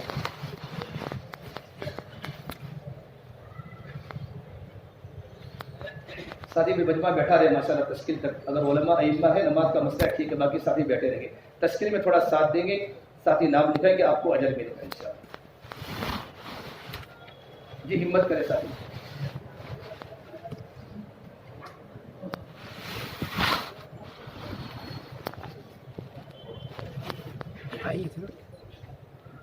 جی بیٹھے ماشاءاللہ بیٹھے ساتھی بھائی، آپ نے ابھی تک بات سنی الحمدللہ، اب بتائیں ماشاءاللہ ارادہ کرے ساتھی، اسٹوڈنٹ چاہ رہے ہیں کہ اور بتائیے۔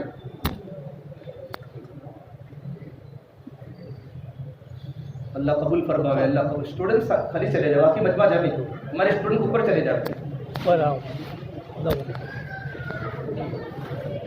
ہمت کرے ساتھی، مسجد والے بھی بولے، افراد بھی بولے ماشاءاللہ.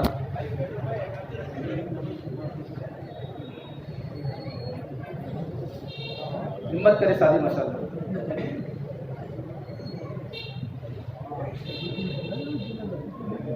جی بولے بولو ماشاءاللہ.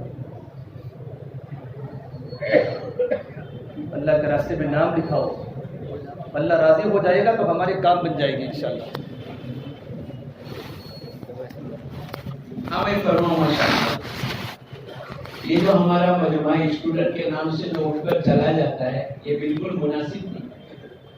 اور مشورے سے ایک بات طے ہوئی کہ 10 منٹ کی تشکیل ہوگی، اس کے بعد مجموعہ ہمارا اسٹوڈنٹ کا خالص اوپر جائے گا.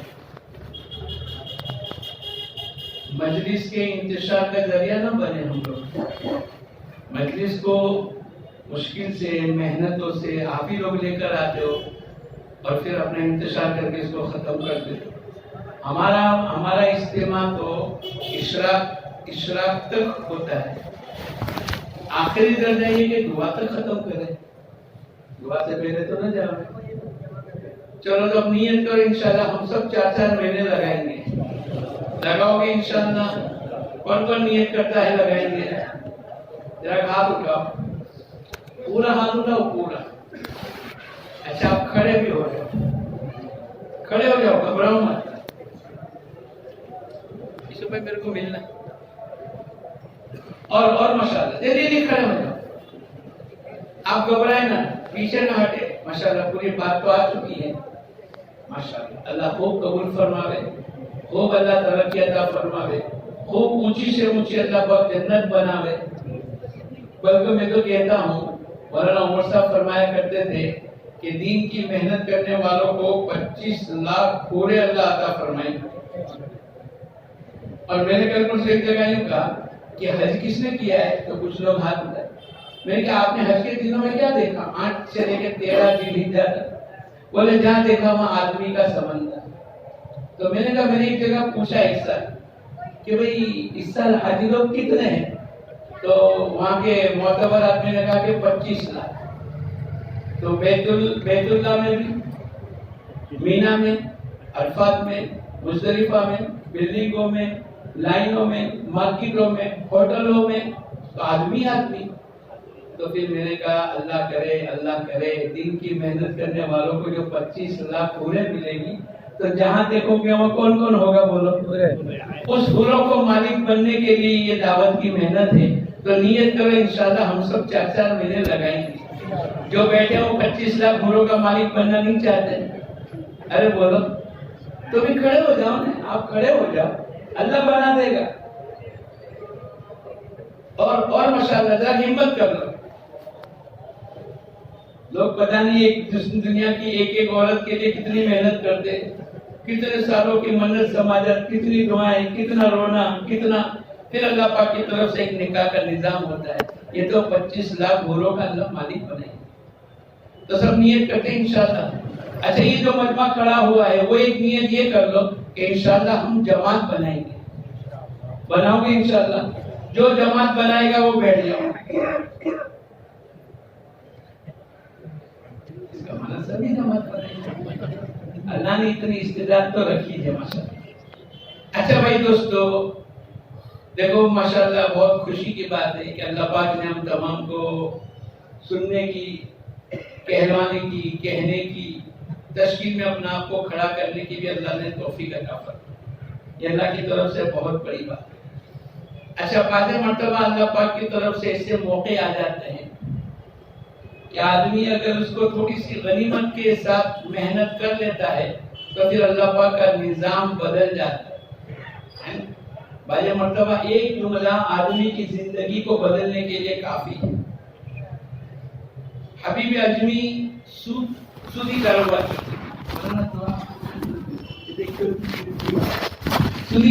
کرتے تھے. ایک جگہ سے سودی کاروبار کر کے واپس آ رہے تھے اپنے گھر کی طرف. تو ہوتے ہیں نا گلی میں تو بچے کھیلتے ہیں، چھوٹے چھوٹے بچے کھیلتے ہیں. آپ لوگ تو ڈائریکٹ بڑے ہو گئے، اس سے نہیں کھیلے ہوں گے.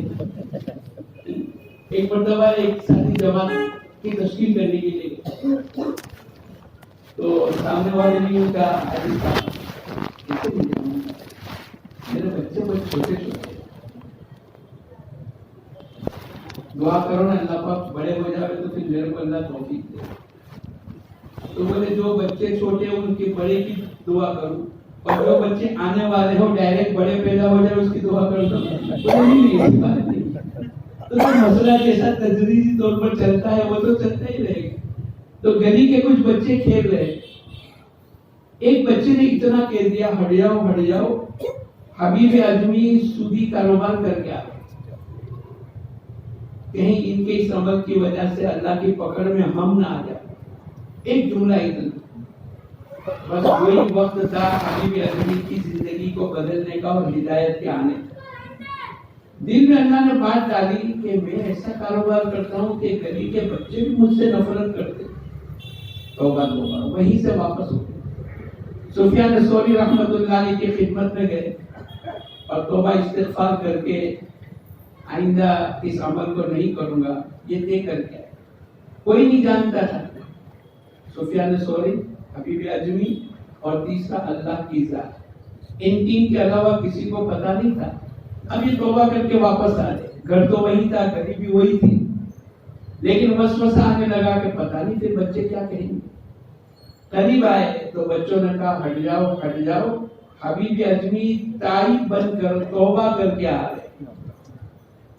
اللہ نے جملہ بدل دیا اور اس ایک جملے کی برکت سے اللہ پاک نے ان کو ہدایت دی. تو میں اور آپ دوستوں بزرگوں یہ موقع کی تلاش میں رہتے ہیں کہ کوئی وقت کی کوئی بات ہمارے دل میں لگ جاوے اور دل کی دنیا کو اللہ بدل دے. اصل تو دل کی دنیا بدلنی ہے. دل بدل گیا تو سب کچھ بدل جائے گا. تو ایک بات تو یہ ہے دوستوں بزرگوں کہ جب بھی ایسے موقع ملے انشاءاللہ ہم بھاگے آگے بڑھیں گے. ٹھیک ہے انشاءاللہ. ایک بات دوستوں بزرگوں بہت تکلیف دہ ہے کہ ہم نے بدھ کے دن یہ سوچ کر کے سوچا تھا کہ بھئی یہ بزرگوں کا پروگرام ہوگا اگر بزرگوں کی طرف سے اجازت ہوگی, لیکن لوگوں نے اس کو واٹس ایپ پر چلا دیا اور بزرگ سب ناراض ہو گئے کہ بھئی یہ کیا لگا رکھا ہے کہ ہمارے شہر کی چھوی کو ہم خراب کر رہے ہیں. آئندہ دوبارہ دعوت دیتے ہوئے اور ان کو قبول ہوتے ہوئے یہ تمام باتیں یاد آئیں گی تو ہم پریشان ہو جائیں. اللہ کے واسطے جنہوں نے یہ کیا ہے اللہ کے واسطے اس کو نام کہہ دے ہوئے کہ بھئی ہماری بھول ہو گئی, اس طریقے سے کوئی پروگرام نہیں ہے. اس لیے کہ یہ تو طے تھا کہ بھئی جب تک کہ بزرگوں کی طرف سے کوئی بات طے نہیں ہوگی ہم آگے کیسے بڑھ سکتے. ہم نے سوچا تھا لیکن ان کے بھی حالات, ان کے سامنے بات رکھنا, یہ پوری بات ہماری ہوئی تھی. وہ تو جو ہو گیا. آئندہ ہم میں سے کوئی یا ہم جس کو جانتے ہیں اس کو روک دے رہے. آئندہ کا تو کوئی پروگرام ہو واٹس ایپ پر نہ چلا. ٹھیک ہے انشاءاللہ. ارے وہ سب نیت کرتے ہیں انشاءاللہ. ہماری تو دعوت سینہ پر سینہ ہے. یہ بورڈ پہ پہلے لکھتے تھے کہ آج فلاں تاریخ کو دوپہر میں فلاں کے گھر مستورات کی دعوت ہے, یہ بھی منع ہے. آج تک کبھی پمفلیٹ دیکھا تم نے؟ کبھی اس کا مائک میں اعلان دیکھا؟ کبھی. ہمارا تو سینہ در سینہ چلے گی دعوت اور اسی میں مجاہدے پر اللہ پاک دنیا میں ہدایت عام کریں گے. یہ نیت کرو کہ انشاءاللہ آئندہ ایسی کوئی ہم سب حرکت نہیں کریں. اب ماشاءاللہ بزرگوں کی طرف سے ایک بات طے ہے کیونکہ آئندہ کے اتوار کے ان کے پروگرام ہیں. بھائی منت سماجت کیجیے, بھائی اگر ایک دن میں ہم کو آپ دے دو ہم اسی میں سب کچھ سیٹ کر لیتے. تو مشورے سے ایک بات یہ ہو گئی کہ بھائی ہمارے علماء کرام کا پروگرام سنیچر کے دن 9:30 بجے ہوگا. کتنے بجے؟ اپنے اپنی جگہ کے علماء کرام کو مسجد وار جماعت جا کر دعوت دے کر آئے. ساتھ میں علماء کرام کو لے کر آئے. جو بھی علماء ہے, سال لگے ہوئے ہیں, 4 مہینے لگے ہوئے ہیں, 6 لگے ہوئے ہیں, 3 لگے ہوئے ہیں, مدرسے میں پڑھاتے ہیں, امامت کرتے ہیں, تمام علماء کرام کے لیے سنیچر کے دن صبح 9:30 بجے یہ ہمارا علماء کرام کا پروگرام ہوگا اور وہ انشاءاللہ چاند شہید کی مسجد میں ہوگا. دوسری نمبر کی بات یہ ہے کہ بھئی ہم نے 3 مستورات کے جو پروگرام طے کیے ہیں پرانی ماں بہنوں کی, وہ اپنی جگہ پر باقی رہیں گے انشاءاللہ. اللہ نے چاہا تو ہم جو حلقے کے پروگرام ہے اسی حلقے کی مستورات پرانی جڑے گی. ایک حلقے سے دوسرے حلقے میں بھی اور ایک جگہ سے دوسری جگہ نہیں, بس جو علاقے میں ابھی ہوگا جو باقی رہیں گے آئندہ انشاءاللہ کریں گے. تو یہ ہمارے تینوں پروگرام برقرار رہیں گے اور ایک عمومی پروگرام بھی ہوگا. چاروں پروگرام انشاءاللہ برقرار رہیں گے. عصر کی نماز کے بعد ہمارے متحرک کام کرنے والے اسٹوڈنٹ، کام کرنے والے عمومی نہیں، ہم نوٹ کر لینا، کام کرنے والے ہمارے اسٹوڈنٹ عصر کی نماز سے پہلے ان کو لے کر ہر حلقے کے ذمہ دار سنگرام پورہ بڑی مسجد میں پہنچیں گے. ان اسٹوڈنٹ کا پروگرام جو پہلے طے ہوا ہے وہی جگہ پر سنگرام پورہ بڑی مسجد میں کام کرنے والے اسٹوڈنٹوں کا پروگرام ہوگا. کام کرنے والے ساتھی ہمارے اسٹوڈنٹ وہاں پہنچیں گے. سنگرام پورہ بڑی مسجد اسی سریسر کی بات ہے، پرسوں انشاءاللہ. ہمارے جو مدرسے میں پڑھنے والے طلبہ ہیں، جو کہ صبح میں علماء کا ہو گیا، اب شام کو عصر کی نماز کے بعد طلبہ کا پروگرام ہوگا. وہ بھی انشاءاللہ عصر کی نماز کے بعد سنیچر کے دن چوڑ گھر مسجد میں ہوگا. 13 نمبر حلقے والے ہیں، چوڑ گھر میں ہوگا انشاءاللہ. مغرب کی نماز کے بعد ہمارا مسجد و جماعت کا جوڑ ہوگا. عمومی پروگرام نہیں، ہمارے مسجد و جماعت کے ساتھ یاد آوے، اس لیے کہ وہ ایک ہی دن میں پورا کام کرنا ہے، اس لیے اسی دن مسجد و جماعت کا جوڑ اسی رانی تلاؤ بڑی مسجد میں ہوگا انشاءاللہ. یاد رہے گا انشاءاللہ. اور تنفیذی جو ہمارا ہر یہ مشورہ ہونے کے بعد جو تنفیذی پروگرام ہوتا ہے، حلقہ نمبر 2 والے ہیں بھائی؟ 2 نمبر کے کوئی ساتھی؟ اچھا، تو اتوار کے دن اشراق کی نماز کے بعد ہمارا تنفیذی پروگرام حلقہ نمبر 2 ہری پورہ گنبد والی میں ہوگا انشاءاللہ. ٹھیک ہے. اس کے علاوہ باقی ساتھی اپنے عمومی جو 5 عمل کرنے ہیں وہ 3 دن لگانا. اور اب ماشاءاللہ 4 مہینے کی جماعتیں ہر مسجد سے بنانی ہے. یہ بزرگوں کا پروگرام و دعوت دی جا رہی ہے. بھئی یہ بات طے ہوئی کہ پہلے ہماری 3 دن کی جماعتیں مسجدوں میں رہی، حلقے میں رہی، پھر دوسرے حلقے میں پورے شہر اور ضلع میں گئی، پھر چلے کی جماعتیں گجرات میں رہی، پھر گجرات کے باہر نکلی. ابھی ماشاءاللہ 50 جماعتیں باہر کام کر رہی. ابھی ہماری 5 جماعتوں کے اور لوگ سب باہر آ گئے.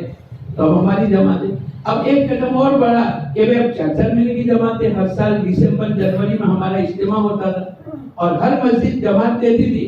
تو پھر سے اللہ نے قبول فرما لیا. ابھی سے لے کر جنوری کے 15-20 تاریخ تک، یعنی دسمبر جنوری، اپنے اپنے مسجدوں کی تاریخ طے کر لے اور 4 مہینے کی جماعتیں روانہ کرے. اس کے لیے ابھی سے ساتھی حرکت کرے، محنت کرے، دعائیں کرے. 3 دن میں، چلے میں، 4 مہینے میں ایک آواز چلے. اور ماشاءاللہ ہماری مہمان 30-35 جماعتیں ہیں، ان کے ذریعے سے کام کراوے. اب 4 مہینے کی آواز ایسی لگا دے. اللہ کرے اس کی برکت سے اللہ پاک پورے عالم میں 4 مہینے کی جماعتوں کو وجود دے دے. تو وہ سب کریں گے انشاءاللہ. اللہ ہم سب کو قبول فرمائے.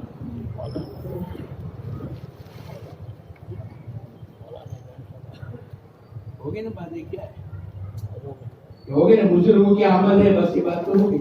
اچھا، حیات الصحابہ کے بعد ہمارے ہر جگہ کے ساتھی 2-5 منٹ بیٹھیں گے اور بھی کچھ مشورے کرنے ہیں.